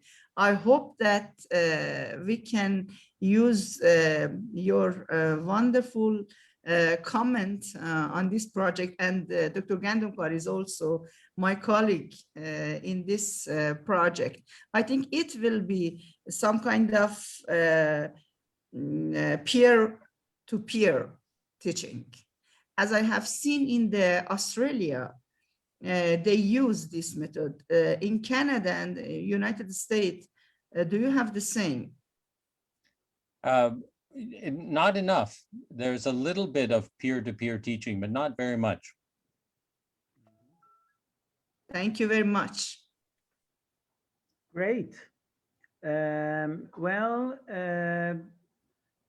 I think we had a great time here in this webinar, having Dr. Sagar Parikh with us. We went through one of the articles by his team before COVID, some experience that made its way through COVID pandemic, and we learned a lot by Dr. Niayesh Mohebi's nice presentation and comprehensive presentation. Then Dr. Parikh went through the points and highlighted educational points regarding his experience in doing online CME courses in psychopharmacology and how to assess the courses. And we also had the presentation by Dr. Shirazi at the beginning about the concepts of CME and CPD, that is continuous professional development, and the challenges that COVID has put on us, and how we can have solutions to it according to Harvard's experience and other solutions that we can have, especially through virtual settings and online platforms. I should thank everybody, every people here being with us.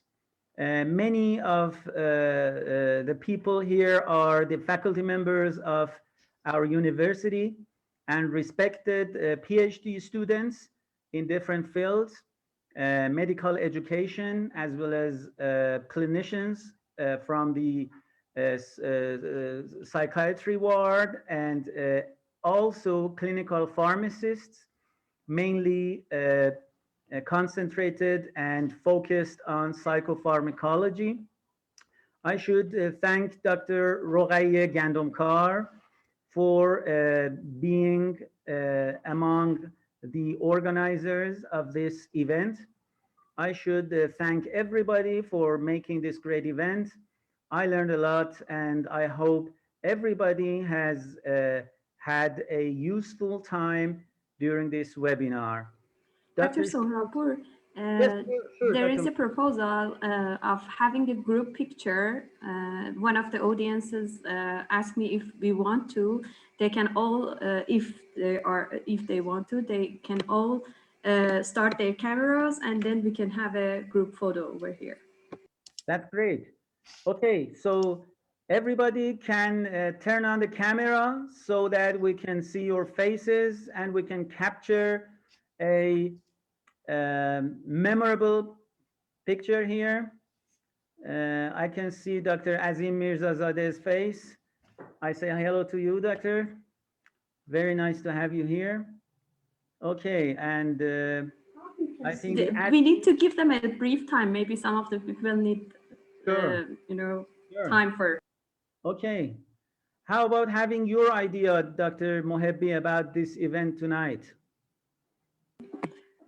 Honestly, I really enjoyed the meeting. I didn't tell anyone before the session, but last night I have a acute situation with my stomach, and there was, they think that maybe it's appendicitis or maybe it's a kidney stone. I said, no, don't do any operation. I need to be here for tomorrow.